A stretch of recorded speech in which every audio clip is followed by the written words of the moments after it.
제1부 황하의 영웅들, 제4권 영웅의 길, 제34장 열국을 떠도는 중이 그날 밤이었다. 제강은 후원 별당에다 술상을 차려놓고 공자중이를 불렀다. 방 안으로 들어선 중이는 여느 때와 다른 거창한 술상에 눈을 휘둥그레 떴다. 무슨 좋은 일이라도 있소. 좋은 일이라면 좋은 일이지요. 말과 달리 제강의 눈동자는 슬픈 빛을 띠고 있었다. 하지만 중이는 눈치채지 못했다. 부인에게 좋은 일이라면 나에게도 좋은 일이오. 무슨 일인지 알고나 마십시다. 오늘 이 술자리는 공자의 앞날을 축원하기 위한 자리입니다. 앞날을 축원하는 자리라니요. 공자께서 큰 뜻을 품고 강성을 떠나신 지 어언 20년이 되었습니다. 지금 비록 동방의 끝 김치에 머물고 계시지만 언제까지 이곳에 머물러 계실 수는 없는 일. 이제 공자께서는 다시 천하로 나가셔야 할 때라고 생각합니다. 이에 소첩이 특별히 한 잔 술로써 공자의 앞날을 축원하려는 것입니다. 그제야 중이는 제강의 뜻을 눈치채고 정색하는 얼굴을 하였다. 나의 가신들이 부인에게 뭐라 하였소? 아닙니다. 이것은 온전히 소첩의 생각입니다. 제강의 대답에 중이는 다소 표정이 부드러워졌다. 이 인생이 무엇이오? 사람 한평생은 일장춘몽에 지나지 않소. 뜻을 이루려는 마음이 있다 해도 어찌 꼭 다른 곳으로 가야 구할 수 있겠소. 부인은 아무 걱정 마오. 나는 결코 이곳을 떠나지 않을 것이오. 편안하고 게으른 것은 대장부의 일이 아닙니다. 고국을 버리고 따라온 다신들은 모두 충성이 지극한 사람들입니다. 그들을 생각해서라도 공자는 더 넓은 세상으로 나가야 합니다. 그들을 저버리지 마십시오. 제강의 입에서 가신들 얘기가 나오자 중이의 표정은 다시 험악해졌다. 역시 그들이 찾아와 쓸데없는 말을 한 모양이군. 부인은 더 이상 그들에게 신경 쓰지 마시오. 내가 한바탕 꾸짖겠소. 그러자 제강이 살며시 웃음을 머금으며 다시 입을 열었다. 공자는 진정으로 이곳을 떠나기가 싫습니까? 아니면 소첩의 속마음을 떠보려고 그러신 것입니까? 중이가 단호한 어조로 대답한다. 누가 떠난다는 것이오. 부인은 안심하오. 내 어찌 부인을 시험할 수 있겠소? 제강의 얼굴에 웃음꽃이 한박 핀다. 가야 함은 공자의 운명이요. 가기 싫어함은 공자의 마음입니다. 하지만 역시 운명도 마음에 따라 달라질 수 있는 것이겠지요. 본래 이 술은 공자의 앞날을 축원하고 전송하려고 차린 것이지만 이제 공자를 떠나지 못하게 붙잡는 술이 되고 말았습니다. 오늘 소첩은 공자와 함께 마음껏 마시고 이 밤을 즐길까 합니다. 좋소. 아주 좋소. 이제야 술맛이 나는구려. 중이는 얼굴 가득히 웃음을 머금고 술잔을 들이켰다. 화기애애한 부부의 정이었다. 제강은 시녀들까지 불러 춤을 추게 하고 노래 부르게 하였다. 춤과 노래가 끝난 시녀들은 제강의 분부에 따라 중이에게 술을 한 잔씩 바쳤다. 중이는 제강이 기뻐하는 모습을 보고 마음이 개운했다. 이런 부인을 두고 내가 떠날 수 없지. 중이는 연신 술잔을 들이켰다. 그는 술이 센 편이었다. 하지만 수십 명이나 되는 시녀들이 권하는 술을 일일이 받아 마셨으니 취하지 않을 리 없었다. 마침내 중이는 옆으로 쓰러져 코를 골기 시작했다. 부드러운 웃음을 머금고 있던 제강의 표정이 갑자기 달라졌다. 비장감 서린 얼굴로 변한 것이었다. 구범님을 모셔오라. 그 무렵 호원과 전일, 위주는 중이의 집 밖에 숨어 있었다. 조세, 호모, 선진 등 나머지 가신들은 인부와 양식과 의복 등 모든 행장을 수습한 채 성을 나가 교회에 머물고 있었다. 임치성을 떠날 완벽한 준비를 마치고 오로지 제강의 신호가 있기만을 기다리던 참이었다. 초조한 마음으로 어둠 속에 숨어있던 호원의 앞으로 그림자 하나가 나타났다. 안으로. 호원은 숨을 들이켰다. 제강은 배신하지 않았던 것이다. 대문 안으로 들어가자 뜰에 제강이 나와 기다리고 있었다. 공자는 별당에 누워 계십니다. 속히 모셔가십시오. 그리고 이것은 성문을 통과할 수 있는 부표입니다. 부인의 깊은 배려에 다시 한번 감사드립니다. 호원이 제강과 얘기를 주고받는 사이 위주와 전일은 별당으로 들어가 대취하여 정신 모르게 자고 있는 중이를 이불에 싸서 떠매고 나왔다. 가시지요. 위주의 재촉에 호원은 제강 앞에 무릎을 꿇고 절을 올렸다. 그런 호원의 눈동자에서 제강은 반짝이는 빛을 보았다. 저희들이 기필코 공자를 천하의 맹주로 받들어 모시겠습니다. 아울러 공자께서 천하 맹주가 되신다 하더라도 제 나라에 대해서만은 결코 창을 겨누지 않을 것을 약속드립니다. 고맙습니다. 부디뜻 하신 바를 꼭 이루시기를. 제강은 떨리는 목소리로 작별 인사를 했다. 호원이 몸을 일으켰다. 그럼 몸 건강히. 몸을 돌이켜 총총걸음으로 어둠 속 저편을 향해 사라져갔다. 암흑과 긴 침묵. 흑. 이윽고 제강의 입에서 묘한 숨결이 터져나왔다. 그 숨결은 좀처럼 그치지 않았다. 오열이었다. 제강은 그 자리에서 한 발자국도 움직이지 않았다. 방금 전 호원이 절을 올렸던 땅만을 내려다보고 있었다. 그런 그녀의 눈에서 하염없이 눈물이 흘러내렸다. 탈출이나 마찬가지였다. 그동안 복록을 내준 제효공에게조차 인사를 올리지 않았다. 중이 당사자는 둘째치고 제효공이 이 사실을 알면 얼마나 분노할 것인가. 가능한 한 임치성에서 멀리 달아나지 않으면 안 되었다. 달려라. 호원은 스스로 마부가 되었다. 총 인원은 20여 명. 수레는 5대뿐이었다. 수레가 없어서가 아니었다. 주인인 중이 공자를 납치하여 떠나야만 하는 상황이 아닌가. 거창한 수레 행렬을 이룰 수는 없는 일이었다. 될 수 있는 대로 간편해야 했다. 거의 모든 물품을 살던 집에 그대로 놔두고 떠나와야 했다. 5대의 수레 중 2대에는 식량을 실었다. 나머지 3대는 가신들이 나누어 탔다. 수레에 타지 못한 가신들은 수레 좌우로 늘어서서 뛰었다. 더 빨리. 호원의 다그침에 가신들은 달리고 또 달렸다. 짙은 어둠 속이었다. 달도 별도 보이지 않았다. 주변에 뽕나무 밭이 있음인가. 밤바람에 실려 짙은 뽕나무 잎내음이 연신 풍겨왔다. 호원은 가슴이 터질 듯 통쾌함을 느꼈다. 근 7년 만의 여행이었다. 단순한 여행이 아니다. 구차한 여행이 아니다. 천하를 가슴에 품기 위해 떠나는 여행이었다. 깨어나면 얼마나 놀랄 것인가. 중이는 길길이 날뛸지도 모른다. 그래도 좋다. 물은 흘러야 한다. 한 곳에 고인 물은 썩는다. 중이는 결코 한 곳에 머물러 있어서는 안 되는 사람이다. 보라. 여기 한 영웅이 천하를 잡기 위해 달리고 있다. 호원은 속으로 외치고 또 외쳤다. 정신없이 말을 몰았다. 뒤처지는 사람이 생겨나도 그는 달리고 또 달렸다. 그날이 올 때까지 달리리라. 하늘의 색깔이 변하고 있었다. 검었던 구름이 붉게 타오르기 시작했다. 일출이었다. 떠오르는 아침 해는 장엄하다 못해 황홀했다. 그 눈부신 태양이 솟아오름에 중이는 눈을 떴다. 빛을 감당하지 못한 중이는 잔뜩 눈살을 찌푸렸다. 수레가 멈췄다. 그제야 뒤따르던 가신들도 걸음을 멈추고 가쁜 숨을 몰아쉬었다. 중이는 아직 자신이 어디에 있는지 알지 못하고 있었다. 목이 마르다. 물을 타오. 시녀를 찾는 음성이었다. 물은 없습니다. 민가가 나타날 때까지 기다리십시오. 호원이 곁에 있다가 대답했다. 중이는 밤새 수레에 흔들린 탓인지 전신이 아픈 모양이었다. 몸이 무겁구나.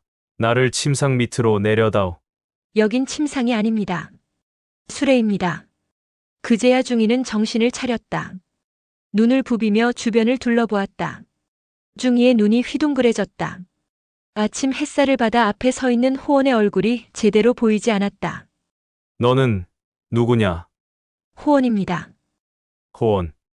중이는 사태를 완전히 파악했다. 눈에 분노가 서리는가 싶더니 이불을 박차고 일어섰다. 내 놈들이 이럴 수가 있느냐? 턱이 떨려 말을 제대로 내뱉지 못했다. 제강은 그러나 호원은 얄미울 정도로 침착하게 말을 받았다. 부인께서는 여기 없습니다. 무엇 때문에? 진나라를 공자께 바치겠습니다. 아니 천하를 바치겠습니다. 진나라는커녕 제 나라마저 잃지 않았는가? 나는 돌아가겠다. 임치로 돌아가겠다. 수레를 돌려라. 임치성에서 이미 100리나 떨어졌습니다. 지금쯤 제효공은 공자가 달아난 것을 알고 군사를 풀어 잡으러 떠났을 것입니다. 오히려 속히 달아나야 할 판입니다. 아, 호원이 나를 다시 떠돌이로 만들었구나. 말을 마침과 동시에 중이는 수레 아래 서 있던 위주의 창을 빼앗았다. 사태를 직감한 호원이 재빨리 수레에서 뛰어내렸다. 중이도 빨랐다. 그는 창을 꼬나들고 수레에서 뛰어내리는가 싶더니 냅다 호원을 향해 찔렀다. 이놈! 벼락 같은 호통이었다. 창끝은 아슬아슬하게 호원의 옆구리를 스쳤다. 호원은 풀쩍 뛰어 한 걸음 뒤로 물러서더니 이내 등을 돌려 달아나기 시작했다. 중이는 울부짖으며 호원의 뒤를 쫓았다. 호원! 이놈! 내 놈은 나에게서 모든 것을 빼앗아갔다. 호원은 대답 대신 열심히 달렸다. 풀길이었다. 그는 달리면서 희죽희죽 웃었다. 이 얼마나 통쾌한 일인가. 임치에 머문 일의 중이의 성난 모습을 본 적이 있었던가. 그런데 지금은 창까지 빼앗아 들고 죽일 듯 달려들고 있지 않은가. 살아있음의 증거였다. 공자 중이는 죽지 않았다. 중이는 더 이상 호원을 쫓을 힘이 없었다. 간밤에 술을 너무 마신 탓이리라. 숨이 차서 견딜 수가 없었다. 그 자리에 멈춰 서서 어깨를 들먹였다. 그제야 호원도 달아나는 것을 멈췄다. 뒤를 돌아보았다. 10보 간격. 두 사람은 마주 섰다. 중이는 여전히 성난 얼굴이었고 호원은 통쾌한 웃음을 머금고 있었다. 중이가 외쳤다. 이놈! 내 기어코 내 놈의 살을 씹어먹으랴! 하하. 공자께선 결코 제 살을 먹지 못할 것입니다. 만일 공자가 성공하지 못한다면 저는 들판에 버려지는 시체가 되어 들개의 먹이가 될 뿐입니다. 어느 겨를에 공자에게 먹히겠습니까? 반대로 공자께서 성공하시어 천하를 손안에 주신다면 매일 산의 진미를 드실 것인데 과연 그때 이 비린내나고 질긴 살을 먹을 마음이 생겨나겠습니까? 호원의 통쾌한 웃음소리는 하늘 높이 울려 퍼졌다. 그런데 이상했다. 화가 나야 할 이 상황의 중이는 문득 가슴이 뭉클해지는 한 줄기 뜨거운 열기를 느꼈다. 천하. 얼마 만에 들어보는 말인가.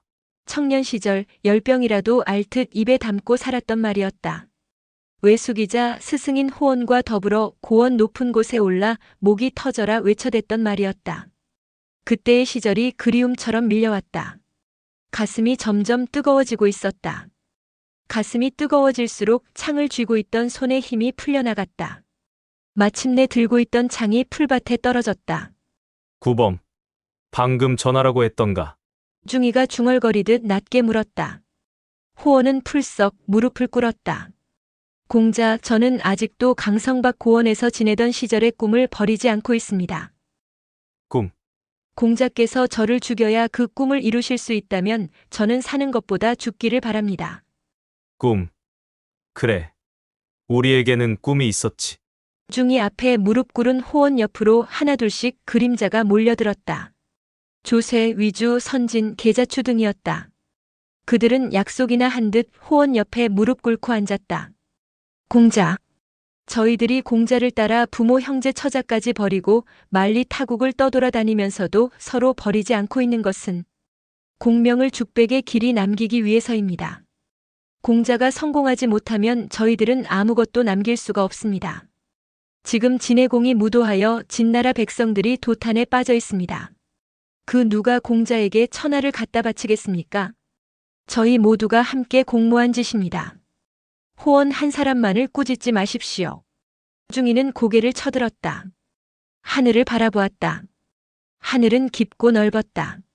문득 그의 눈에 그 끝이 보이는 듯 했다. 모두들 들어라. 중이가 가신들을 내려다보며 외쳤다. 배가 몹시 고프다. 그대들은 임치를 떠나오자마자 나를 굶기기부터 할 것인가. 이렇게 외치는 중이의 음성은 그 어느 때보다도 맑고 힘차게 들렸다. 어디로 갈 것인가? 중이가 물었다. 어디로 가는 것이 좋겠습니까? 호원은 이미 제나라 도성 임치를 탈출해 올 때부터 초나라로 가고자 마음먹고 있었다. 하지만 그는 자신의 생각을 밝히지 않고 오히려 중이에게 되물었다. 중이의 뜻에 따르기 위해서라기보다는 다른 대답이 나왔을 때 그들 설득하려는 의도에서였다. 그러나 그럴 필요가 없었다. 중이의 뜻도 호원과 같았던 것이다. 초로 가자. 모처럼 만에 군신간의 마음이 하나가 되었다. 호원은 기분 좋게 외쳤다. 좋습니다. 초로 갑시다. 제나라에서 초나라로 가려면 두 가지 길이 있다. 첫 번째는 노나라를 거쳐 송, 진, 채, 수나라를 통과하여 초나라 영성에 이르는 길이다. 이 여정은 임치와 영성을 직선으로 이은 것으로 가장 빠른 길이기도 하다. 하지만 중간중간에 수십 개의 강을 건너야 하며 수십 개의 늪지를 지나야 했다. 길이 여간 험한 것이 아니다. 오히려 늦어질 수가 있다. 또 도중에 어떠한 봉변을 당할지도 몰랐고 양식이 떨어져 곤욕을 치를 수도 있었다. 그보다는 조세가 두 번째 길을 제안했다. 황하를 따라 서진하다가 조나라를 거쳐 송, 정나라를 통과하여 초나라 땅으로 접어드는 방법이었다. 약간 돌기는 하지만 길이 잘 닦여져 있고 도중에 여러 나라로부터 도움을 받을 수도 있었다. 그 길이 좋겠군. 중이도 호원도 두 번째 행로를 택했다. 진공자 중이 일행은 다시 출발했다. 무려 3,000리가 넘는 여정이었다. 하지만 그들의 발걸음은 가볍고 활기에 넘쳐 흘렀다. 특히 호원의 몸놀림은 청년 못지않게 발랄하기까지 했다. 구범은 나이를 거꾸로 먹는 모양이군. 중이는 어이없다는 표정으로 호원을 놀려대곤 했다. 이때 호원의 나이 65세. 여름이 가고 있음인가. 바람이 한결 서늘해져 있었다. 수일 뒤 중이 일행은 조나라 도성에 당도했다. 조나라는 그다지 큰 나라라고는 할 수 없었다. 송나라와 정, 노나라 사이에 끼어 늘 눈치를 봐야 하는 중원의 약소국 중 하나이다. 국성은 희. 주왕실의 혈통을 이어받은 제후국이다. 희라면 중이와 동성이다. 같은 혈족인 것이다. 박대하지는 않겠지. 이런 기대감을 품고 도성 안으로 들어섰다. 그 무렵 조나라 임금은 조공공. 그는 명군과는 거리가 먼 군주였다.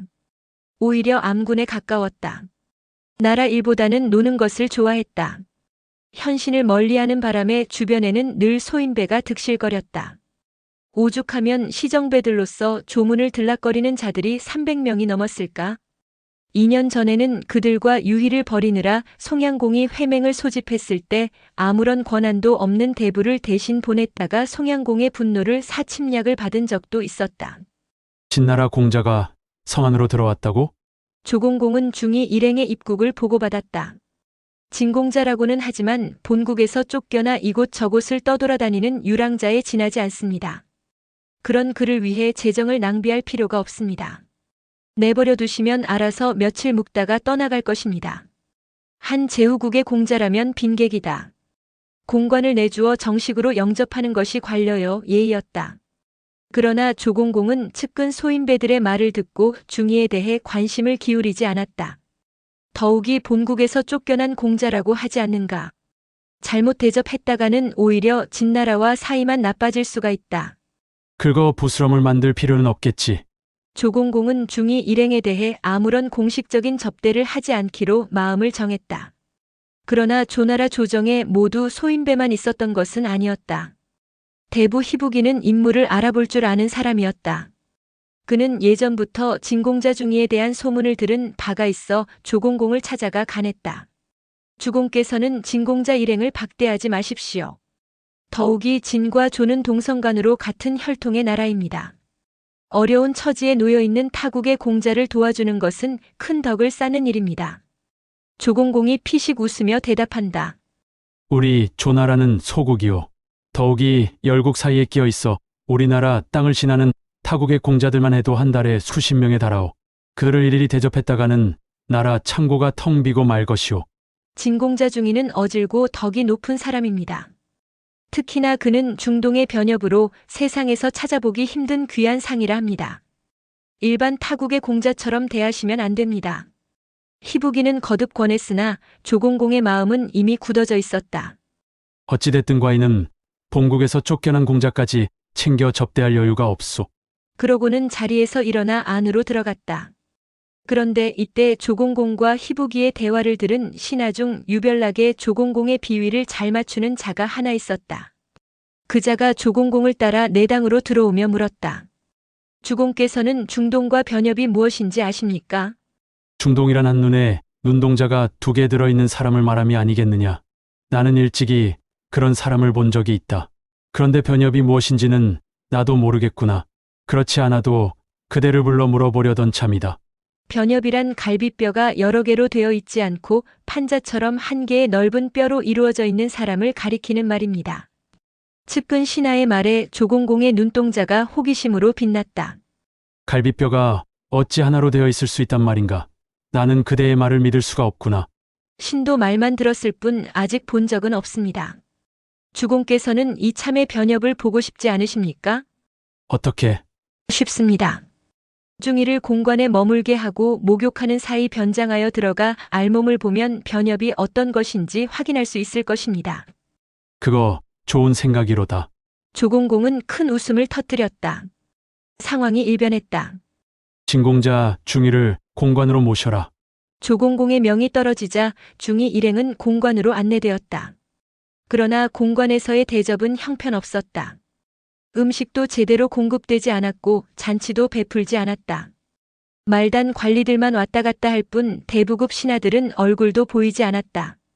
중이는 속으로 괘씸하다는 생각을 했으나 워낙 땀과 먼지로 몸이 더러워져 있었기에 일단 목욕부터 하기로 하였다. 욕당으로 가 옷을 벗고 물속에 들어갔다. 그때 조공공은 측근 신하들 몇몇과 함께 말단 관리로 변장하고 공관에 당도했다. 그들은 다짜고짜 욕당으로 향하더니 문을 밀치고 안으로 들어가 발가벗은 중이의 알몸을 빤히 들여다보았다. 킥킥킥. 정말 신기하군. 그들은 중이의 어처구니 없어 하는 눈길에는 아랑곳 없이 한참을 더 낄낄대며 떠들다가 휑하니 욕당을 나가버렸다. 그때까지도 영문을 알지 못하던 중이는 공관 관리를 불러 물었다. 저들은 누구인가? 무엇 때문에 이곳에 들어와 히덕거리다 가버리는 것인가? 공관 관리가 몸둘 바를 몰라 하며 대답했다. 방금 전의 사람들은 우리나라 주공과 그 신하들입니다. 순간 중이의 눈꼬리가 날카롭게 치켜떠졌다. 대뜸 사태가 짐작되었다. 한나라의 임금이란 자가 어찌 이리도 무례한 행동을 할 수 있단 말인가? 중이는 분노와 불쾌감을 참지 못하고 옷을 입고 나와 호원 등 가신들을 불러 선언하듯 말했다. 내일 이곳을 떠난다. 처음 호원은 당황했으나 욕당에서의 일을 듣고 나서는 오히려 더 길길이 날뛰었다. 후일 공자께서 조나라를 용서하려 해도 제가 용서하지 않을 것입니다. 이 일화는 중이가 남긴 일화 중 가장 유명한 것 중에 하나이다. 사기, 춘추자 시전, 국어 등 모든 사서들이 한결같이 이 일화를 기록하고 있는 것으로 보아 실제로 중이는 조나라에서 이러한 모욕을 당했음이 분명한 듯하다. 한편 대부 희북이는 조공공이 중이 일행을 공관으로 들게 했다는 말을 듣고 크게 기뻐하던 중 나체 엿보기 사건이 일어났음을 알고 크게 탄식했다. 아, 주공이 어찌도 이리 어리석은가. 희북이의 아내 여씨는 지혜로운 여자였다. 그녀는 남편의 얼굴에 수심이 가득한 것을 보고 물었다. 오늘 궁에서 무슨 일이라도 있었습니까? 희북이는 좀처럼 밖에서의 일을 아내에게 말하는 편은 아니었으나 그날만은 하도 마음이 답답하여 조공공과 중이 사이에 있었던 일을 모두 들려주었다. 여씨가 눈동자를 빛내며 말했다. 제가 오늘 낮에 뽕잎을 따러 성 밖에 나갔다가 마침 진공자 일행을 보았습니다. 진공자의 얼굴을 자세히 보지 못했습니다만 그 시종하는 가신들은 한결같이 영걸이었습니다. 호원, 조쇠, 선진 등을 본 모양이구려. 제가 듣건대 주인이 훌륭하면 그 신하가 훌륭한 법이고 그 신하가 훌륭하면 그 주인도 훌륭하다고 합니다. 그런 사람들의 보좌를 받고 있는 공자라면 언젠가는 반드시 진나라를 손에 넣을 것이 분명합니다. 만일 그때 진공자가 자신에게 무례를 저지른 나라를 치게 된다면 우리 조나라 또한 그 화를 면치 못할 것입니다. 부인은 과연 영명하구려. 나 또한 그 점을 염려하고 있던 참이었소. 잘못하다간 우리 가문마저 결단이 날지도 모르는 일이오. 주공께서 진공자를 가벼이 대하고 있으니 화는 반드시 닥쳐옵니다. 당신이 충성으로서 간했는데도 듣지 않는 바에야 당신 혼자만이라도 진공자와 우호를 맺어놓는 것이 나중을 위해서라도 좋지 않겠습니까? 나 혼자만이라도 우호를 맺는다 함은 진공자 일행은 지금 여행 경비가 부족할 것입니다. 제가 곧 음식을 장만해 드릴 터이니 당신은 그 그릇 속에 옥구슬을 감춰 가지고 가서 진공자에게 선물하십시오. 그러면 그들은 틀림없이 당신의 마음을 고맙게 여길 것입니다. 아내 여씨의 말을 들은 희북이는 비로소 얼굴색이 밝아졌다. 그날 밤이었다. 중이는 조공공에게 놀림을 당한 데다가 저녁까지 굶었다. 배가 몹시 고팠다. 생각할수록 조공공의 행위가 괘씸했다. 결코 용서하지 않으리라. 방 안에 앉아 혼자 분노를 사귀고 있는데 시종이 들어와 고한다. 조나라 대부 희북이가 공자를 뵙기를 청하고 있습니다. 중이는 희북이를 방 안으로 들어오게 하였다. 희북이는 중이에게 제배하며 조공공의 무례함을 사죄했다. 이어 하인들을 시켜 집에서 가져온 음식들을 들여오게 하였다. 제 성의입니다. 부족 하나마 맛있게 드시길 바랍니다. 그렇지 않아도 배가 고팠던 중이는 희북이의 따뜻한 배려에 고마움을 느꼈다. 조나라에 그대 같은 어진 신하가 있는 줄은 몰랐소. 오늘 그대의 고마운 뜻을 결코 잊지 않겠소. 중이는 밥상 앞에 앉았다. 밥 뚜껑을 열었을 때 그는 깜짝 놀랐다. 그릇 안에 찬란한 빛을 뿜어내는 백벽 옥구슬이 들어있었기 때문이었다. 벽이라면 둥근 옥으로 그중 백벽은 더욱 귀한 보물에 속한다. 그런 만큼 값어치도 대단했다. 중이는 한참 동안 그 백벽을 내려다보다가 이윽고 눈길을 희북이에게로 옮겼다. 그대의 마음은 잘 알았소. 정말 고맙소. 하지만 나는 이 보물을 받을 수 없소. 그대가 가지고 온 음식은 맛있게 먹겠소만 이것은 도로 가져가시오. 희북이는 뜻밖이라는 표정으로 다시 한번 권했다. 그것은 제 정성일 뿐 결코 다른 뜻은 없습니다. 거두어 주시기 바랍니다. 내가 바라는 것은 사람을 대하는 따스한 마음이지 결코 재물이 아니오. 내 이제 그대의 마음을 알았는데 또 무엇이 필요하겠소. 중이는 끝내 백벽을 받지 않았다. 공관을 나온 희북이는 집으로 돌아가며 연신 찬탄을 금치 못했다. 진공자는 저렇듯 공공하면서도 백벽을 받으려 하지 않으니 그 깊은 뜻을 도저히 헤아릴 수 없구나. 다음 날 새벽 중이 일행은 조나라를 떠났다. 물론 조공공에게는 떠난다는 인사조차 올리지 않았다. 희북이만이 중이의 출발을 알고 성밖까지 나와 그 일행을 전송했다. 중이의 수레는 바람을 가르며 달렸다. 상구로 그랬다. 다음 행선지는 송나라 도성인 상구였다. 하지만 이미 조공공으로부터 씻을 수 없는 모욕을 받은 중이는 송나라에 대해서 큰 기대를 걸지 않았다. 잠시 스쳐 지나가는 곳.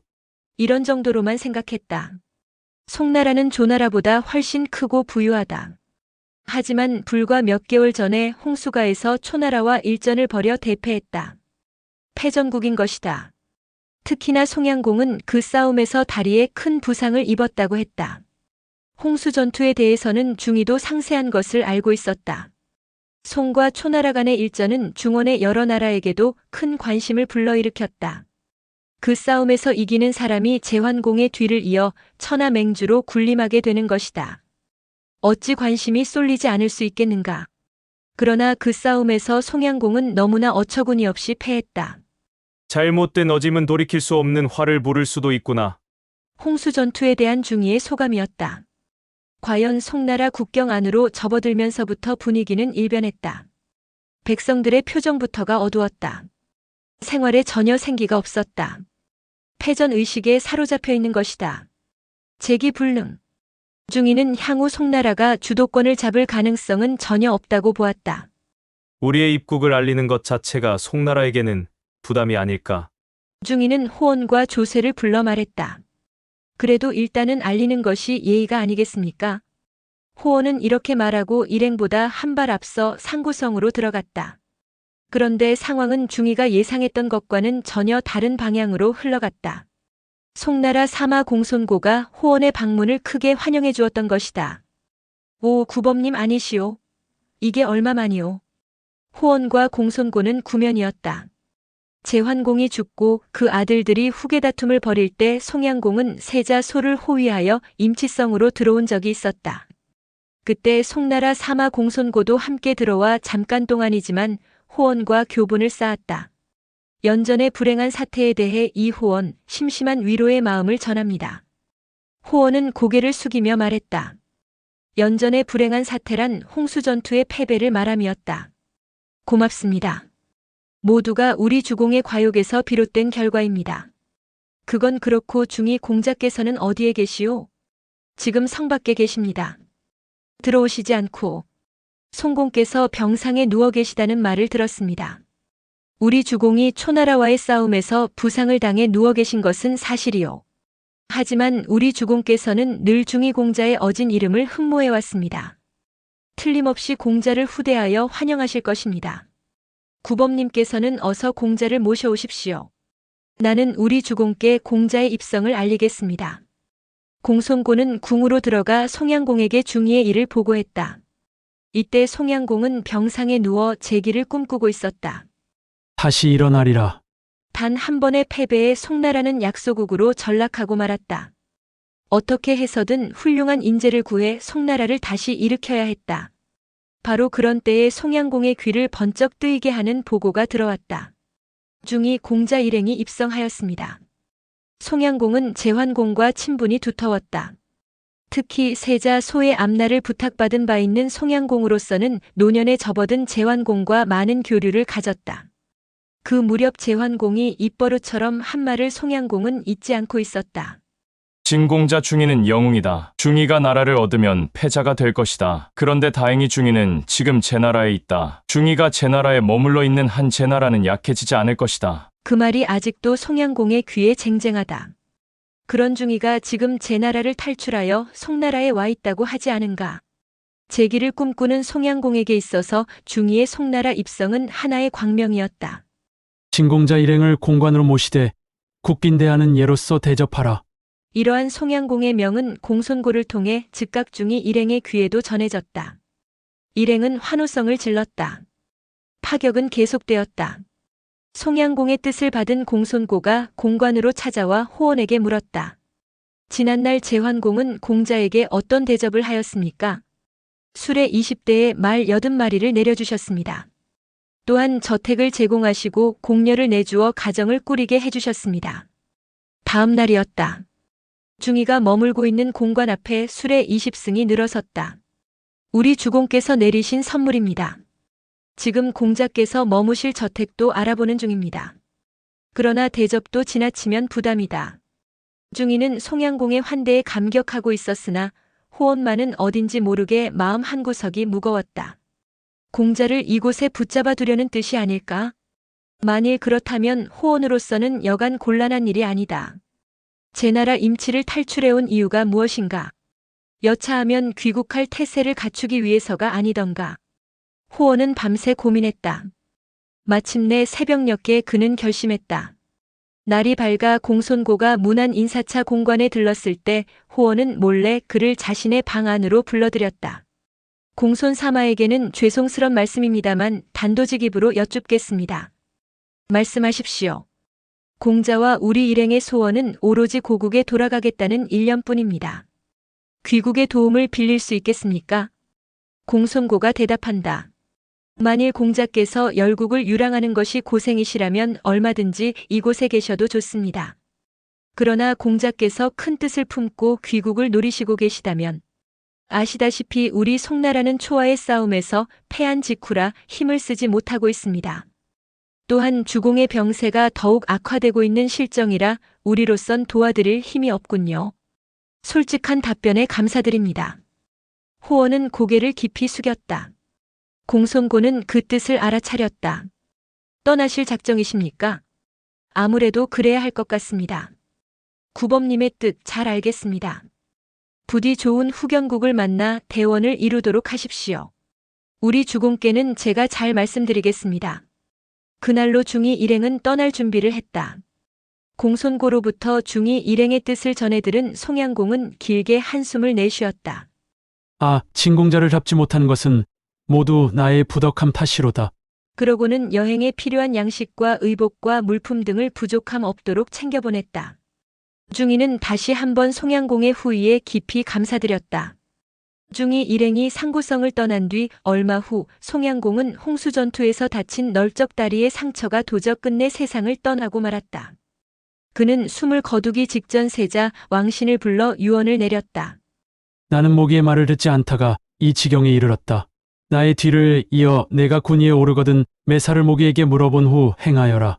초나라와 송나라는 이제 불공대천의 원수다. 내 말을 잊지 말고 자자손손에 이르도록 초하는 결코 우호를 맺지 말라. 진공자 중위는 영웅의 기상이 있다. 너는 그와 친분을 두터이 하여 이 나라를 안전하게 지키도록 하라. 세자 왕씨는 눈물로써 송양공에게 제배하고 유언을 받들었다. 송양공이 숨을 거두자 세자 왕씨는 군위에 올랐다. 그가 송성공이다. 송나라에서 뜻밖의 환대를 받은 중이 일행은 발걸음이 가벼웠다. 열국의 군우들이 우리 공자의 영웅됨을 알아주기 시작했다. 모두가 고무되었다. 심지어는 자신의 마음을 잘 내비치지 않는 조세마저도 흥분하여 쾌활하게 떠들어대었다. 송나라는 과연 군자의 풍모를 지닌 나라다. 그런 중에 뜻밖의 소식이 전해졌다. 이호가 병상에 누웠답니다. 이호라면 지금 진나라 정권을 잡고 있는 진해공이 아닌가. 중이의 동생이다. 어린 시절에는 우애가 깊었으나 진원공이 죽으면서부터 이호의 시기심과 교활함이 중이를 내내 괴롭혔다. 군위에 오른 이후에는 자객을 보내 암살까지 시도할 만큼 중이를 눈엣 가시로 여기고 있다. 그런 진해공이 병상에 누웠다는 것이다. 귀국을 대전제로 열국을 유랑하는 중이로서는 매우 중요한 정보요 사건이었다. 길을 가는 도중 중이 가신단의 화제는 온통 진해공에게 쏠렸다. 진해공의 병세는 그들의 앞날과 밀접한 관계를 갖고 있다. 그러나 그가 세상을 떠난다면 얘기가 완전히 달라진다. 기다리고 기다리던 귀국의 기회가 열리는 것이다. 더욱이 진해공의 세자 어는 진나라의 인질로 잡혀있는 상태다. 진목공은 과연 어떻게 나올 것인가? 모든 것이 진해공의 병 상태에 따라 달라지는 것이다. 병세는 어느 정도라던가? 호원이 귀를 세우며 물었다. 그것이 아직 더 이상의 정보를 수집할 수 없었다. 유랑자의 한계였다. 정나라에 도착하면 좀 더 자세한 상황을 알 수 있을지 모르겠군. 그들은 정나라에 기대를 걸었다. 발길을 재촉하지 않을 수 없었다. 마침내 중위 일행은 정나라 영토 안으로 들어갔다. 수도인 신정성 밖에 이르러 그들은 정문공에게 자신들의 입국을 알렸다. 이호의 병세가 회생불능이라면 초나라 대신 정나라에게 도움을 받아 귀국을 시도하는 것이 유리하지 않을까? 총각을 다투는 상황이 전개될지도 모른다. 그렇게 되면 초나라까지 내려가 원조를 받을 시간이 없어지는 것이다. 중이도 호원도 조세도 말은 하지 않았지만 머릿속은 바삐 움직이고 있었다. 정문공은 정장공 죽음 직후 정소공과 군위 다툼을 벌인 끝에 군위에 오른 정여공의 아들이다. 군위에 오른 지 어느덧 36년째. 오랜 세월 정나라를 다스려 오면서 화려했던 정장공 시대의 부활을 꿈꿨으나 역량 부족인가. 오히려 군소국으로 전락하고 말았다. 그럴 만한 이유가 있다. 정문공은 이상한 성격의 소유자였다. 초에 붙었다 재에 붙었다 하는 그의 이중 외교 정책은 당시의 상황으로 보았을 때 어쩔 수 없는 처사라 하더라도 그 과정에서 자신의 아들을 모조리 죽이거나 추방시킨 일은 선뜻 납득할 수가 없다. 아마도 의심이 많은 성격이었던 모양이다. 아들들이 군주의 자리를 노리고 언제 반역을 일으킬지 모른다는 강박관념에 젖어 지냈을 것이다. 이런 의심을 품고 있는 군주가 나라를 부강시킬 리 없다. 정나라는 정장공 사후 패권 다툼에서 완전히 멀어져 갔다. 누구? 진공자 중위가 아련을 청하고 있습니다. 아, 그 유랑자 말인가? 정문공의 입가에 비웃음이 스쳐갔다. 중위에 대한 소문은 들어서 알고 있었던 모양이다. 아마 아버지를 죽이려 했던 자라지? 그것은 과장된 헛소문에 불과합니다. 재상을 맡고 있는 상경숙첨이 조심스레 입을 열었다. 그러나 정문공은 자신의 생각에서 한치도 움직이지 않았다. 아니, 그렇지 않소. 중이는 자기 아버지를 죽이려다 실패하고 달아났기 때문에 천하제후들이 용납하지 않는다는 걸 상경은 아직도 모르고 있단 말이오. 그런 자를 내가 굳이 만날 필요가 있을까? 주공께서는 뭔가 잘못 알고 계십니다. 오히려 중위 공자는 후덕하고 인의가 있는 사람으로 부군인 진원공의 이유 없는 의심으로 인해 지금까지 고생을 면치 못하고 있는 불운한 공자입니다. 숙첨은 제족에 이어 정나라 실권을 잡은 공족대부로 현자의 풍모를 지니고 있는 사람이었다. 숙첨이 있는 한 정나라를 함부로 대해서는 안 됩니다. 관중이 제환공에게 조언했던 말이다. 그 정도로 관중은 숙첨을 뛰어난 인물로 보았다. 그런 숙첨이 정문공에게 강력하게 말하고 있었다. 하늘이 진공자 중위를 위해 세 가지를 돕고 있습니다. 주공께서는 절대로 그 사람을 괄시하지 마십시오. 하지만 정작 정문공은 숙첨의 능력과 안목을 높이 평가하지 않고 있었다. 여전히 비웃음이 담긴 어조로 되물었다. 하늘이 그자를 돕다니? 대관절 무엇을 어떻게 돕고 있다는 것이요? 본래 동성끼리 혼이 나면 그 후손들에게 해로운 점이 많이 나타납니다. 그래서 예부터 동성 간의 혼인을 금하고 있는 것입니다. 중이의 생모는 호씨입니다. 그 뿌리는 희씨입니다. 동성이나 다름없는 혈연입니다. 이렇듯 중이 공자는 동성 사이에서 태어났지만 그 성품은 어질고 몸은 아주 건강하기 짝이 없습니다. 이것이 하늘이 그를 돕는 한 가지라고 할 수 있습니다. 가당치도 않소만 두 번째는 무엇이요? 중이가 본국을 떠나온 뒤 진나라는 늘 변란에 시달리고 있습니다. 이것은 하늘이 진나라를 다스릴 인물을 키우고 있다고 보아야 합니다. 상경은 그 인물이 바로 중이라는 것이요? 그렇습니다. 하늘은 지금 시련을 통해 중이를 단련시키고 있는 중입니다. 이것이 하늘이 그를 돕는 두 번째입니다. 우와, 재미나군. 그럼 세 번째는 무엇이요? 중이 공자를 따르는 가신들의 풍모가 예사롭지 않습니다. 특히 호원, 조쇠 등은 당세의 영걸이라 해도 과언이 아닙니다. 그런 그들이 진공자 곁을 떠나지 않고 있음은 하늘의 도움 없이는 불가능한 일입니다. 중이는 반드시 군위에 오를 것입니다. 그때에 대비해서라도 중이 공자를 박대하면 안 됩니다. 숙첨의 열변에 정문공은 오히려 기분이 상했다. 그대는 중이를 너무 크게 보는구려. 그의 나이 62요. 이제 군의를 노리기에는 너무 늙었소. 숙첨은 정문공의 뜻이 변하지 않을 것임을 간파했다. 벼란간 그의 표정이 달라졌다. 그렇다면 잠시 입을 다물고 정문공을 쳐다보았다. 정문공은 어서 말해보라는 눈빛으로 숙첨을 내려다보았다. 주공께서 정이 그를 대접하기 싫다면 중이를 죽여 없애버리십시오. 그건 또 무슨 소린가? 주공이 지금 중이를 대접하지 않으면 그는 우리를 원수로 생각할 것입니다. 그렇게 되면 훗날 그는 우리 정나라에 보복을 가할 것이 틀림없습니다. 그러니 대접을 하지 않을 것이라면 아예 죽여서 후한거리를 없애자는 뜻입니다. 숙첨의 섬뜩한 말에 정문공은 깔깔깔 웃어댔다. 고작 여러 나라를 떠돌고 있는 유랑자에게 그대는 너무 과민한 것 아니오? 나는 중이를 그렇게 크게 보지 않소. 나로서는 그를 대접해야 할 만큼 은혜를 진 일도 없고 죽일 만큼 원한을 갖고 있지도 않소. 더 이상 그자에 대해 거론하지 마시오. 이로써 정문공과 숙첨 간의 토론은 끝이 났다. 숙첨은 조문을 나오며 길게 탄식했다. 장차 이 일을 어찌하면 좋을꼬? 이런 줄도 모르고 중이 일행은 성문 밖에서 정문공의 답신이 나오기를 기다렸다. 어느덧 날이 저물고 있었다. 목이 빠지게 기다리던 중이 일행은 급기야 성문이 닫히는 것을 보고 모든 상황을 짐작했다. 이럴 수가. 모두들 경악하고 분노에 몸을 떠는 중에 오히려 중이만은 침착하고 차분했다. 모든 나라가 송나라와 같을 수만은 없지 않겠는가. 그만 떠나자. 미련 없이 수레를 돌리는 중이의 뒷모습에 가신들 또한 모든 것을 포기했다. 참담함도 증오도 모멸감도 이제는 그들 마음속에 생겨나지 않았다. 중이 일행은 남쪽으로 발길을 돌렸다. 정나라 수도 신정에서 남쪽으로 내려가면 초나라 도성인 영성이 나온다. 오늘날의 호북성 강릉시 일대이다. 신정에서 영성까지의 거리만도 1,000여리가 넘는다. 도중에 수십 개의 산과 강을 건너야 이룰 수 있는 험한 여정이다. 그 길을 중이 일행은 쉬지 않고 달렸다. 송양공에게서 받은 술의 20승이 큰 도움이 되었다. 양식도 송나라에서 공급받아 전혀 부족함이 없었다. 과연 초성왕이 우리를 받아줄 것인가? 모두의 마음속에 이런 불안감이 일었으나 아무도 입 밖으로 꺼내지는 않았다. 지금의 양양 근처인 신 땅으로 들어섰다. 신은 춘추시대 초기 어엿한 제후국이었으나 초나라에게 멸망당했다. 그 후 초성왕은 공족 대신들로 하여금 신 땅을 다스리게 하고 그 직위를 신공이라고 칭했다. 중원으로 향하는 길목이었기에 중원의 제후 못지않은 권한을 부여했다.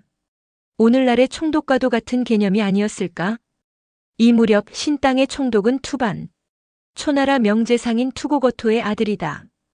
투반은 중이 일행이 신 땅으로 들어섰다는 보고를 받고 그들을 성대히 맞아들였다. 이제부터는 아무 염려하실 것 없습니다. 그는 중이 일행이 초나라 수도 영성까지 갈 수 있도록 신속히 배려했다.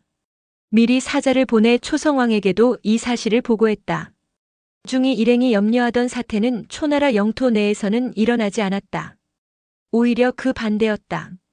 신공 투반의 환대에 이어 가는 곳마다 영접을 받았다. 중이조차 어리둥절할 정도였다. 인물은 인물을 알아봄인가. 그들은 알지 못했지만 신공 투반으로부터 중이 일행의 입국 사실을 보고받은 초성왕은 신하들에게 다음과 같이 말했다. 서방의 현자 중이가 이곳으로 온다고. 나는 진공자 중이가 제나라와 송나라에서 귀한 대접을 받았다고 들었다. 그 두 나라는 모두 패권을 노리는 야심국. 그런 나라의 권유를 물리치고 내게로 온다는 것은 그가 그만큼 나를 천하의 맹주로 생각하고 있다는 증거가 아니겠는가. 귀하게 맞아들여라. 그러고는 특별히 영접 사절까지 파견하였다. 영접 사절로 뽑힌 사람은 위여신.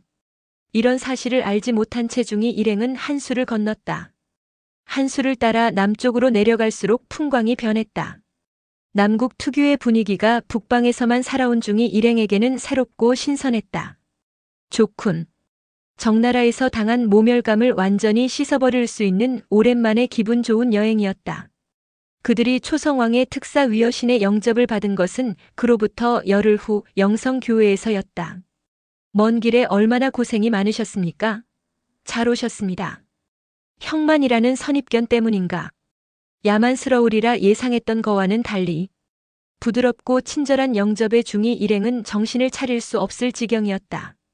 그러나 그것은 시작에 불과했다. 영성 안으로 들어가 초성왕과 마주했을 때 중이 일행은 꿈에서나 경험할 수 있는 환상적인 세계를 체험하지 않을 수 없었다. 그들은 초성왕이 신하들에게 명하는 소리를 똑똑히 들었다. 모든 접대의 예를 제후지례에 준하여 행하라. 제후지례. 나라의 손님에도 등급이 있는 것은 예나 지금이나 마찬가지이다. 타국의 임금을 맞이할 때의 격식이 있는가 하면 재상급을 맞이할 때, 대부급을 맞이할 때의 예법이 따로 있다. 중이는 공자이다. 그것도 정상적인 공자가 아니라 본국으로 돌아갈 수 없는 망명공자다. 그 이유 하나로 지금까지 얼마나 많은 수모를 겪었던가. 공자급에 준한 예법대로만 맞아줘도 감지덕지다. 지금까지의 제나 송나라에서의 환대는 모두 공자급에 준하여 받아왔다. 그런데 이것이 무엇인가? 제후지례. 임금에 준하는 예로서 영접을 하라는 것이 아닌가. 중이 일행은 자신들이 잘못 들은 줄 알았다. 그런데 그게 아니었다. 초나라 신하들이 차례로 무릎을 꿇고 중이에게 제후에게 바치는 예법에 따라 술잔을 올리는 것이었다. 중이는 감격에 앞서 뭔가 잘못되었다고 생각했다. 어쩌면 놀림을 받고 있다고 생각했는지도 모른다. 그는 얼른 두 손을 내저으며 사양했다. 나는 제후가 아니오. 그저 갈 곳 없는 유랑객일 뿐이오. 순간 연회석상의 침묵이 흘렀다. 술잔을 내민 초나라 신하의 눈길이 언뜻 초성왕으로 향했다. 어떻게 해야 할 것인가 묻는 눈길이다. 그러나 초성왕은 부드러운 미소만 담고 있을 뿐 아무런 지시도 내리지 않았다. 성대한 듯 하면서도 묘한 분위기였다. 그때였다. 중이의 옆에 서 있던 조세가 재빨리 속삭였다. 공자께서 타국에 망명하신 지 20년 가까운 세월이 지났습니다. 소국들이야 공자를 업신여기고 무시했지만 대국들은 한결같이 공자를 예법에 따라 환대했습니다. 초나라는 대국입니다. 저들이 어찌 예의를 모르겠습니까? 초왕이 공자를 제후지례로 대접하는 것도 모두 천명입니다. 공자께서는 사양 마시고 속히 저들이 권하는 잔을 받으십시오. 이 순간 중이의 머릿속에는 무슨 생각이 스쳐갔을까? 그는 잠시 생각에 잠기더니 이내 자세를 바로 하고 초나라 신하가 내미는 술잔을 받았다. 잔치는 성대하게 베풀어졌다. 초성왕은 중이의 인품이 마음에 들었는지 그와 나란히 앉아 연신 술잔을 나누며 담소를 즐겼다. 고난의 시간이 끝나가고 있음인가. 중이의 초나라 생활은 이렇듯 화려하게 시작되었다. 초성왕의 극진한 대접은 열흘이 지나도 한 달이 지나도 변함없었다.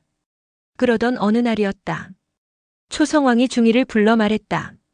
내일은 교회에 나가 마음껏 사냥을 해봅시다. 그렇지 않아도 연일 이어지는 연회의 실증을 느끼고 있던 터라 중이는 크게 기뻐했다. 호원과 조쇠에게 사냥 채비를 갖추라 지시했다. 사냥지는 영성에서 조금 떨어진 운몽 땅 목가로 정해졌다. 다음 날 초성왕과 중이 일행은 수레를 이끌고 사냥을 나갔다. 중이의 가신단은 모처럼 만에 드넓은 초원을 마음껏 달리며 활을 쏘았다. 초성왕과 그 신하들 또한 손님들에게 자신들의 실력을 보여주고 싶은 마음에서인지 앞을 다투어 수레를 몰았다. 초성왕은 나이가 많이 들었지만 작년 같은 체력과 사냥 실력을 보여주었다. 그는 잇따라 2대의 화살을 날려 사슴과 토끼를 잡았다. 초나라 신하들 사이에 환호성이 일었다.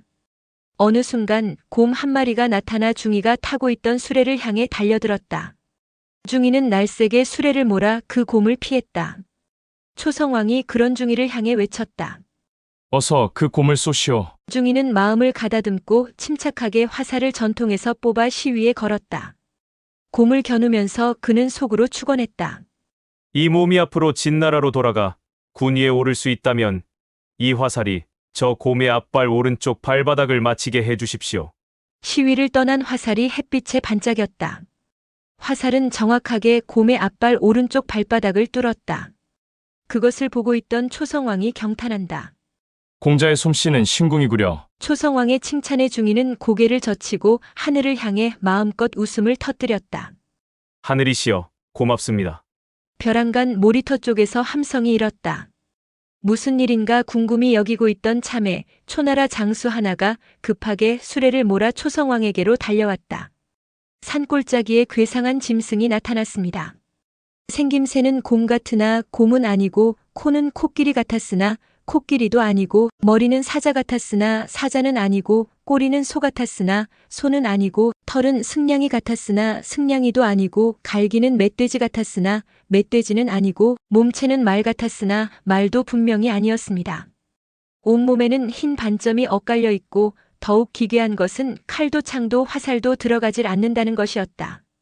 더욱이 수레에 붙어있는 쇠를 마치 지푸라기 먹듯 씹어 삼키고 있는 데다가 사납고 힘이 세기까지 하여 수십 명의 병사들도 어쩌지를 못해 애워싼 채 고함만 지르고 있다는 것이었다. 수하 장수의 말을 들은 초성왕은 고개를 갸웃거리다가 중이를 돌아보며 물었다. 공자는 이곳저곳 많이 돌아다녔으므로 들어서 아는 것이 많을 것이외다. 혹 그 짐승에 대해 아는 바가 있소? 중이는 대답 대신 옆에 수행하고 있던 조세를 돌아보았다. 조세는 무장이라기보다는 학식과 인품이 높은 학자풍이었다. 여행 중에도 책을 손에서 놓는 적이 없었다. 중이의 눈짓을 받은 조세가 초성왕 앞으로 나가 대답한다. 그것은 맥이라고 하는 짐승입니다. 맥, 우리말로는 불가사리다. 불가사리라는 놈은 금기를 지니고 태어난 짐승이기 때문에 머리는 작고 발은 짧으며 구리와 쇠를 잘 먹는다. 맥이 똥과 오줌을 누면 그것들은 곧 오금, 즉 금, 은, 동, 철, 주석으로 변한다. 그 어떤 쇠도 맥의 뱃속으로 들어가면 물처럼 녹는다. 맥의 뼈에는 골수가 없기 때문에 그것으로 기물의 손잡이를 만들어 쓰기도 하며 그 가죽으로 옷을 만들면 온갖 질병이 범접하지 못한다. 물론 맥은 전설상의 짐승이리라. 조세의 설명을 들은 초성왕은 신기하다는 표정을 짓고 있다가 다시 물었다. 그렇다면 어떻게 해야 맥을 잡을 수 있겠는가? 조세가 머뭇거림 없이 대답했다. 가죽과 살이 다 쇠처럼 단단하여 보통 짐승 잡듯이 잡기는 불가능합니다. 맥이란 놈은 단 한 곳, 콧구멍 속에 허한 곳이 있습니다. 그곳만은 단단한 창으로 찔러 넣으면 들어갑니다. 하지만 가장 쉬운 방법은 불입니다. 맥은 금성이므로 불에 가장 약합니다. 그때 옆에서 조세의 말을 듣고 있던 위주가 호기롭게 외쳤다. 제가 남의 힘을 빌리지 않고 그 괴상한 짐승을 잡아다 왕에게 바치겠습니다. 위주는 중이 가신단의 한 사람. 성격이 급하고 우악스런 면이 없지 않으나 용맹으로 따지면 가신단 중 따라갈 사람이 없을 정도였다. 장수로 치면 맹장 중의 맹장이다. 위주의 호언장담에 초성왕은 호기심이 일었다. 중이 가신들의 능력을 살필 수 있는 좋은 기회라고 생각한 듯 했다. 우리도 함께 가서 위주의 싸움을 구경합시다. 초성왕은 중이와 나란히 수레를 달려 맥이 포위되어 있는 모리터로 향했다. 그보다 앞서 모리터에 당도한 위주는 다짜고짜 맥에게로 달려들어 맥의 머리통을 주먹으로 서너 번 갈겨댔다. 그러나 맥은 길게 울음을 뽑아댈 뿐 조금도 두려워하는 기색이 없었다. 맥의 울음소리는 소 울음소리와 흡사했다. 맥은 위주의 존재를 눈치챈 듯 앞발을 들고 꼿꼿이 일어나 위주를 향해 혓바닥을 한 번 낼름거렸다. 앗! 구경하고 있던 주위 사람들의 입에서 놀람의 외침소리가 일었다. 맥의 긴 혓바닥이 위주의 허리춤에 매달려 있던 칼을 휘감아 눈 깜짝할 사이에 입 안으로 삼켜버렸기 때문이었다. 위주는 얼굴이 벌개지면서 크게 노했다. 이 흉악한 짐승이 어찌 이리도 무례하냐. 이렇게 소리치고 나서 위주는 몸을 공중으로 솟구쳤다. 5척가량 공중에 치솟은 위주는 내려오면서 맥의 정수리를 향해 힘껏 주먹으로 내리쳤다. 퍽!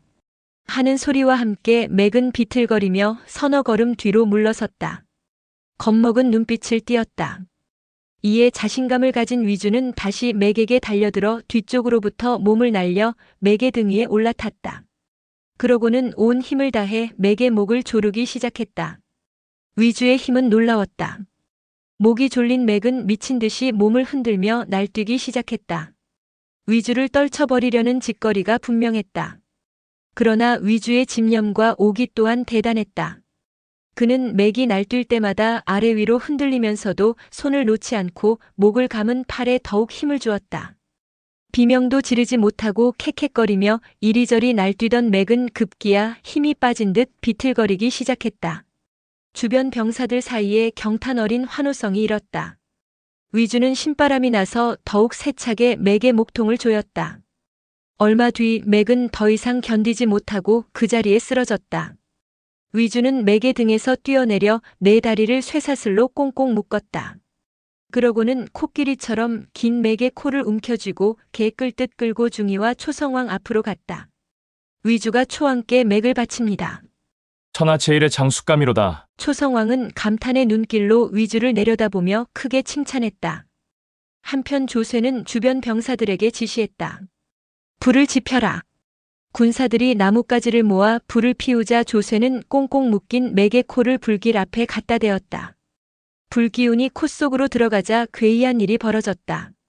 쇠보다도 단단하던 맥의 가죽과 살이 해삼처럼 흐물흐물해지는 것이었다. 위주가 선진에게서 보검을 빌려 맥의 가죽을 벗겨냈다. 이 광경을 내내 지켜보던 초성왕이 부러운 듯 중이를 향해 중얼거렸다.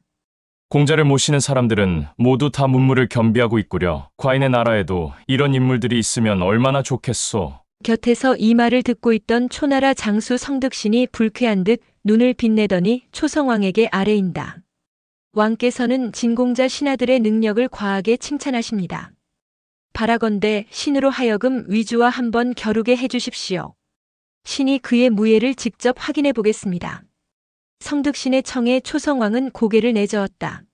그대는 무례히 굴지 마라. 진공자와 그 신하는 우리의 손님이시다. 그대는 마땅히 공경하는 마음으로 대해야 할 것이다. 그날 저녁 사냥을 마친 초성왕과 중인은 이궁에 머물면서 크게 술자리를 벌였다. 모두들 흥이 나서 연신 술잔을 돌리는 중에 문득 초성왕이 중이를 향해 물었다. 공자가 우리 초나라의 도움을 받아 본국으로 돌아가 군위에 오른다면 공자는 무엇으로써 과인에게 보답을 하시겠소? 얼핏 생각하면 우스갯소리로 넘길 수도 있는 물음이었으나 기실 그 이면에는 깊은 뜻이 담겨져 있었다. 초성왕이 중이를 맞이하면서 그를 파격적으로 환대한 것은 자신의 부드러운 인상과 넓은 아량을 천하에 과시하기 위한 의도에서였다. 이를테면 천하 맹주로서의 자격이 있다는 것을 선전하기 위해서였다. 다른 한편으로는 북방까지도 자신의 영향권 내에 거두어들이려는 장기적인 포석의 하나이기도 했다. 그런데 한두 달 중이를 가까이서 겪어보니 중이와 그 가신들의 풍모가 생각보다 훨씬 뛰어났다. 천하 폐업을 향한 자신의 노력이 이들에 의해 방해될지도 모른다는 예감마저 들었다. 경계의 마음이 잃지 않을 수 없었다. 예사 인물이 아니다. 지금 이 순간에 이들을 확실히 눌러두지 않으면 차후 어떤 일이 발생할지 모른다. 그리하여 초성왕은 어떤 보답을 해줄 것인가? 요구함으로써 미리 중이의 행동에 제약을 가하려는 것이었다. 그 제약이란 물론 영토의 하량을 말함일 것이었다. 만족스런 대답이 나오지 않으면 도와주지 않을 뿐더러 경우에 따라서는 모두 죽일 수도 있다는 그런 뜻일 것이다. 또 이 질문은 다른 의미를 가질 수도 있다. 일찍이 중이의 동생 이호는 진목공에게 자신을 진나라 군위에 올려주면 하남의 5성을 내준다고 약속했었다. 그러나 이호는 임금에 오르자마자 언제 그랬냐 싶게 이를 파기했다. 진공자들은 모두 거짓말쟁이 아니냐. 그대도 또한 임금이 되면 나의 이 은혜를 까맣게 잊을 것이 아니겠는가. 그때는 가만두지 않겠다. 이런 비꼼과 협박이 저변에 깔려 있다고도 볼 수 있는 일이다. 그렇다면 초성왕의 이 물음에 중이는 뭐라고 답했을까? 이때의 초성왕과 중이 간에 오간 문답은 중국 역사상 이름난 회담 장면 중 하나로 남게 된다. 이 장면에 대한 여러 사적의 기록들을 군더더기 없이 정리하여 보면 다음과 같다. 초성왕이 물었다. 공자, 만약 본국으로 돌아가면 무엇으로써 과인에게 보답하겠소? 중이가 대답했다. 우모나 치각, 옥백 같은 보아들은 왕께서도 남아도는 바입니다. 무엇으로써 보답할지 저도 잘 모르겠습니다. 초성왕이 다시 말했다. 그렇다 할지라도 어쨌든 무엇인가로 나에게 보답해야 하질 않겠소. 중이가 대답했다. 정이 그러시다면 이렇게 하겠습니다. 후일만부득이하여 제가 군왕과 싸우게 되면 그때는 제가 삼사를 물러서겠습니다. 이를 좀 더 쉽게 풀어보면 중이의 대답은 상당히 허를 찌르는 것이었다. 제물로서 초성왕에게 보답한다는 것은 아무 의미가 없지 않겠는가. 즉 아직 그 문제에 대해서는 생각해보지 않았다라고 대답하였다. 이 답변은 상당히 고단수다. 물론 중이는 초성왕이 영토 할양을 요구하고 있는 것을 알고 있었을 것이다. 그러나 영토를 내줄 마음은 전혀 없었다. 그렇다고 거절할 수도 없는 일. 그래서 중이는 못 알아들은 척 멍청한 대답을 함으로써 초성왕의 요구를 완곡히 거절했던 것이다. 그러나 초성왕은 집요했다. 그래도 그 무엇인가로 보답을 해야 하지 않겠는가. 땅을 내주면 되지 않는가 라는 의미로 또 물어왔다. 이제는 답을 주지 않으면 안 되는 상황. 중이는 고심했을 것이다. 그러다가 마침내 그는 역사에 남을 명답을 남기었다. 삼사를 물러나겠소. 여기서 사란 거리 개념을 뜻한다. 즉 일사는 30리다. 당시 군대의 하루 행군 거리는 보통 30리. 30리를 행군하면 휴식을 취한다. 그래서 하루 행군할 수 있는 거리인 일사가 30리로 정착된 것이다. 따라서 삼사는 90리. 내가 장차 진나라 임금이 되었을 때 혹 양국 간의 이해관계가 엇갈려 전쟁을 벌이게 될지도 모른다. 그럴 경우 초성왕이 도와준 은혜를 갚는다는 의미에서 일단 90리를 물러나 주겠다. 이것으로써 초성왕에 대해 진 빚을 갚고자 한다. 이호처럼 지키지 못할 약속을 나는 하지 않겠다. 이것이 중이의 답변이었던 것이다. 초성왕으로서는 기가 차지도 않는 답변이었다. 어쩌면 초성왕은 질려버렸을지도 모른다. 그 정도로 중이의 태도는 당당했고 또한 진솔했다. 국어를 원했는데 국어는커녕 후일 전쟁터에서 만나면 90리를 양보하겠다니 참으로 대단한 놈이다. 뇌물을 요구했을 때 뇌물을 거절한 상대에 대한 느낌은 분노 아니면 탐복이다. 초성왕은 탐복의 경우로 보는 것이 좋겠다. 반면 초성왕의 총신인 성득씨는 뒤늦게 중이의 말을 전해 듣고 화를 버럭 냈다. 이런 고의한 놈이 있나? 갈 곳 없어 떠돌아다니는 망명객 주제에 이 무슨 불손한 말인가? 그러면서 그는 초성왕에게 강력하게 아뢰었다. 신이 그자를 죽여 없애겠습니다. 그러나 초성왕은 확실히 예사인물이 아니었다. 진공자 중에는 능력 있고 어진 인물이나 불행이도 아직 때를 만나지 못해 공공한 생활을 영위해왔다. 또한 그를 따르는 가신들은 당대의 영걸들이다. 이 모든 것은 하늘이 그를 위하고 있음이라 할 수 있다. 만일 그대가 진공자였다면 과연 그대는 무슨 대답을 했을 것인가? 이에 성득씨는 한발 양보하며 다시 말했다. 왕께서 중이를 죽이실 수 없다면 호원과 조쇠 등 그의 가신 몇 사람만이라도 감금하십시오.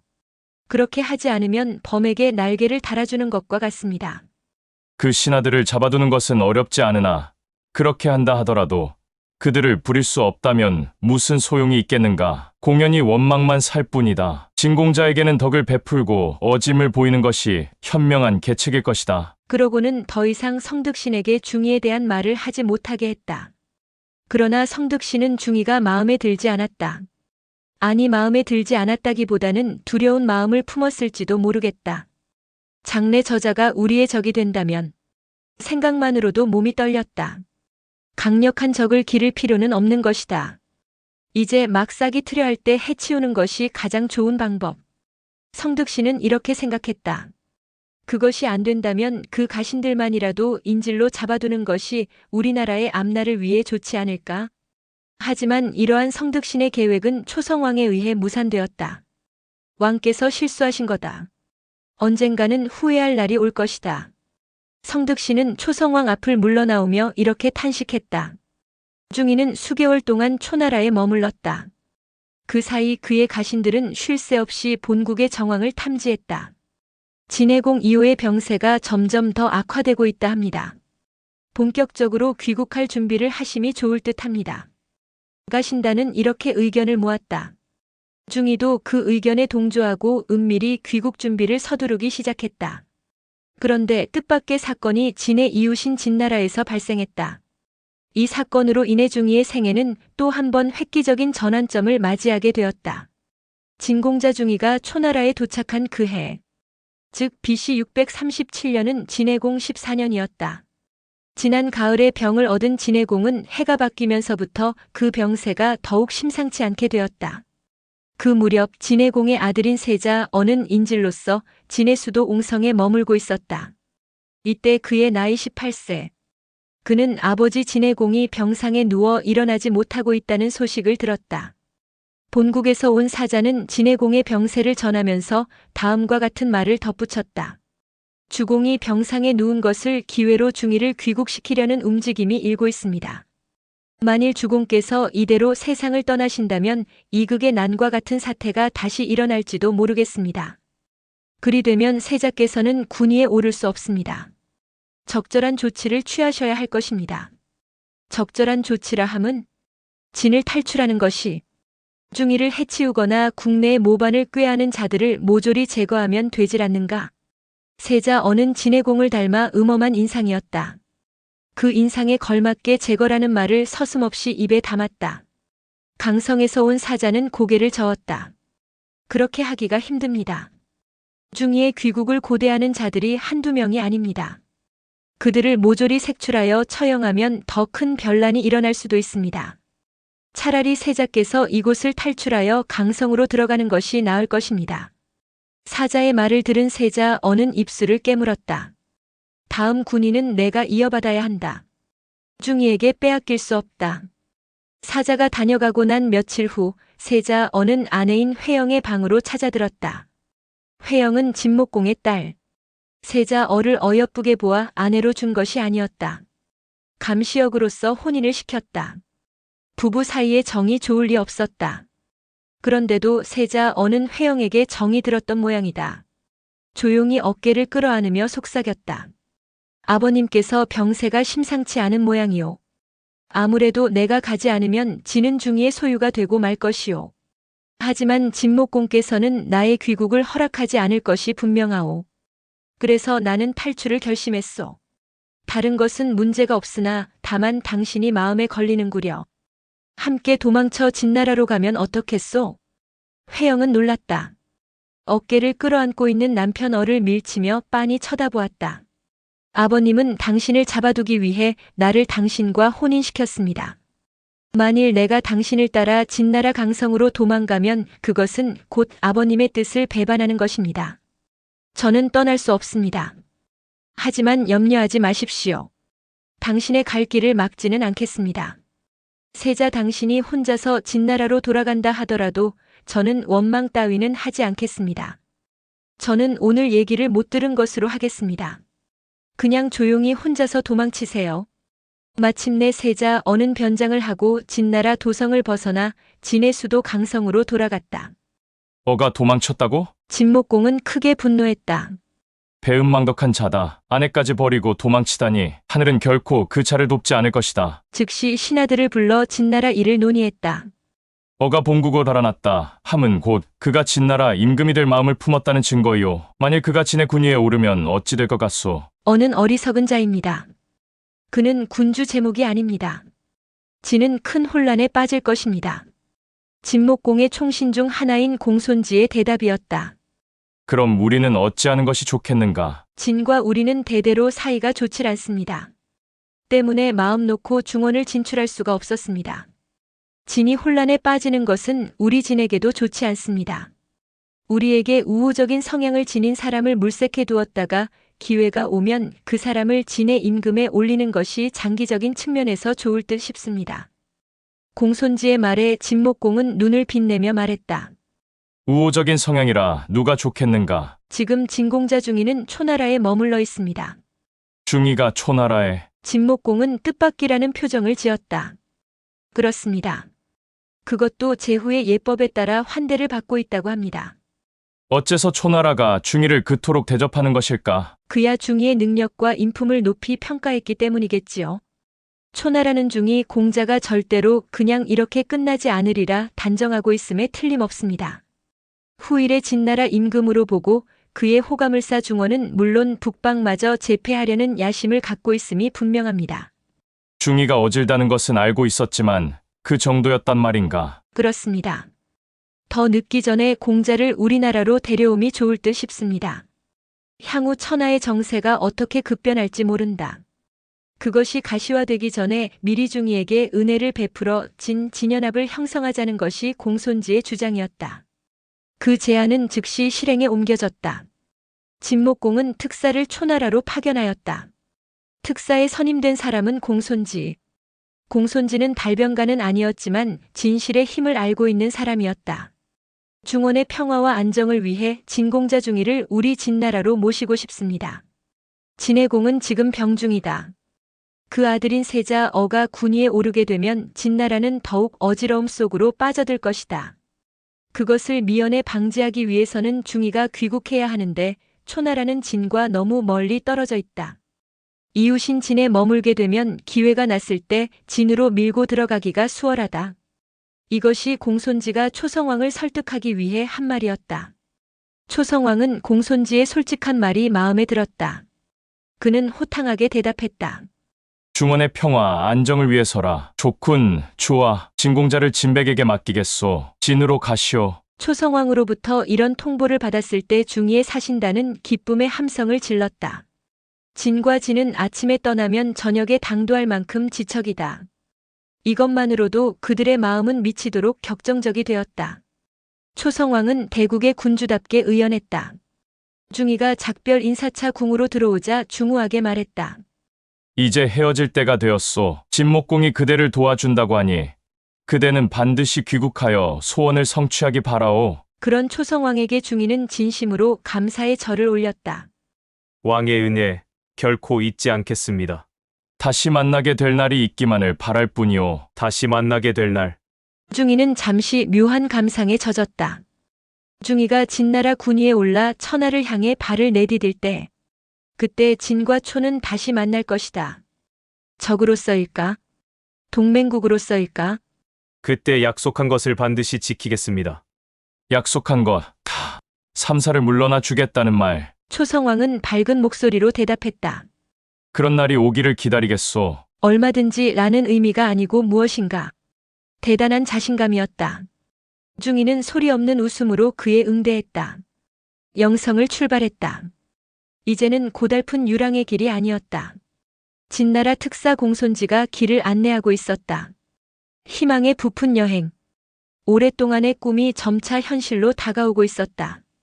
그 꿈의 실현을 위한 첫 행보. 진나라행은 중이에게 그런 의미였다. 한수를 따라 북상하다가 신땅 조금 못 미쳐 서북 쪽으로 꺾어 올라가면 위수에 이른다. 그 대안에 거대한 도시 하나가 서 있다. 지금의 서안이다. 서주 때의 수도 호경이기도 하다. 서주 몰락 이후 폐허가 되다시피 한 고도. 거기서 다시 위수를 건너 서쪽으로 직행하면 진나라 수도 옹성이다. 중이 일행이 위수 근방에 이르렀을 때 진나라에서는 중대한 변화가 일었다. 진해공졸. 병상에 누워있던 진해공 이호가 세상을 떠난 것이었다. 제위 14년. 그는 죽기 직전까지 형인 중이를 경계했다. 세자, 어를 잘 보살펴라. 다른 공자들은 염려할 바 없다. 다만 두려운 것은 중이뿐이다. 무슨 일이 있어도 중이를 나라 안으로 들여놓아서는 안 된다. 충복극예와 여의생에게 내린 유언이었다. 두 신하는 머리를 조아려 진해공의 유명을 받들었다. 진에서 탈출해 강성으로 돌아와 있던 세자 어가 군위에 올랐다. 그가 진해공이다. BC 637년 9월의 일이었다. 이 소식을 들은 중이는 하늘을 향해 탄식했다. 아, 늦었구나. 진해공의 죽음. 귀국할 수 있는 절호의 기회였다. 그것을 놓쳤다는 탄식이었다. 세자 어인 진해공이 진나라 군위에 올라 내정을 안정시키면 중위가 돌아갈 길은 완전히 막히고 마는 것이다. 그러나 호원은 고개를 저으며 말했다. 아직 늦지 않았습니다. 하늘은 반드시 공자를 위해 더 좋은 때를 내려주실 것입니다. 더 좋은 때. 호원은 진해공의 폭정을 염두에 두고 이 말을 했을 것이다. 정확한 안목이었다. 진해공의 악정에 이어 그 아들인 진해공마저 폭정을 펴게 되면 진나라 내의 민심은 온통 중이에게로 쏠릴 것이다. 이보다 더 좋은 귀국의 명분이 어디 있겠는가.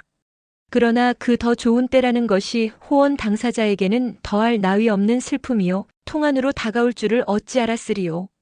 그들은 여행 중이라 알지 못했지만 진해공의 폭정은 이미 즉위 순간부터 시작되었다. 그는 진해공의 유명을 받든다는 미명하에 다음과 같은 명을 내렸다. 진나라 신하로서 타국의 망명에 있는 공자를 따르는 자들은 속히 귀국하라. 앞으로 한 달 이내에 돌아오지 않으면 그 가족을 모두 참수형에 처하리라. 다분히 중위의 가신들을 염두에 두고 내린 명령이었다. 그중 특히 호모와 호원은 중위의 중추 역할을 담당하고 있다.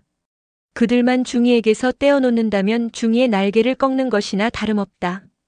진해공의 명이 떨어지자 극예와 여의생은 호돌부터 긴급 체포하였다. 호돌은 호모와 호원의 아버지다. 두 사람은 호돌을 협박하기 시작했다. 아들들을 불러들이면 지난 일들은 없었던 일로 해주겠소. 이때 호돌은 나이 90을 넘기고 있었다. 백발이 성성한 노인이었으나 그 기품만은 전혀 시들지 않았다. 진해공 앞에 끌려가서도 의연하고 단아한 모습을 전혀 흐트러뜨리지 않았다. 신은 평생 두 자식 놈에게 충을 가르쳐 왔습니다. 두 자식 놈의 주인은 중위 공자입니다. 충신이 자신의 주인을 섬기는데 어찌 두 마음이 있을 수 있겠습니까? 그런 아들들에게 주인을 배반하고 나라 안으로 들어오게 한다는 것은 아비가 자식에게 불충을 가르치는 꼴밖에 되지 않습니다. 그렇게 해서는 결코 나라와 집안의 기강을 세울 수 없습니다. 신은 만일 두 자식이 중위 공자를 배신하고 나라 안으로 들어온다면 가묘로 끌고 가서 죽여버릴 작정입니다. 호돌의 눈에서는 강렬한 빛이 뿜어져 나오고 있었다. 그 말을 들은 진해공은 눈동자가 뒤집히는 듯 했다. 희번떡거리는 눈으로 좌우를 향해 외쳤다. 죽여라! 죽여! 두 손을 허공에 저었다. 광인의 몸짓이었다. 당황한 것은 오히려 극예였다. 그는 재빨리 어조를 낮추며 호도를 회유했다. 노대신은 고집 피우지 마시고 어서 이곳에다 돌아오라는 편지를 쓰시오. 그러고는 직접 당하로 내려가 호돌의 손을 잡고 붓을 쥐어주며 편지 쓰기를 강요했다. 호돌은 그런 극예의 손을 뿌리치며 한 점 흐트러짐 없는 어조로 말했다. 나의 손을 잡지 마라. 내 스스로 쓰겠다. 말을 마치자 호돌은 붓을 들고 앞에 놓인 천자락에 크게 8글자를 써넣었다. 자무이부, 신무이군. 무슨 뜻인가? 자식에게 두 아비가 없듯이 신하에게는 두 임금이 있을 수 없다. 극예는 당황했다. 진해공은 더욱 분노가 치밀어 의자까지 박차고 일어섰다. 너는 정령 죽음이 두렵지 않느냐? 호돌이 고개를 쳐들며 외쳐댔다. 신은 이제껏 살아오면서 두려운 것이 딱 둘이 있습니다. 자식된 사람이 부모에게 효도하지 못하고 신하된 사람이 임금에게 충성하지 못하는 것을 두려워할 뿐입니다. 그 외에 신은 두려운 것이 하나도 없습니다. 그러고는 목을 길게 빼어 앞으로 내밀었다.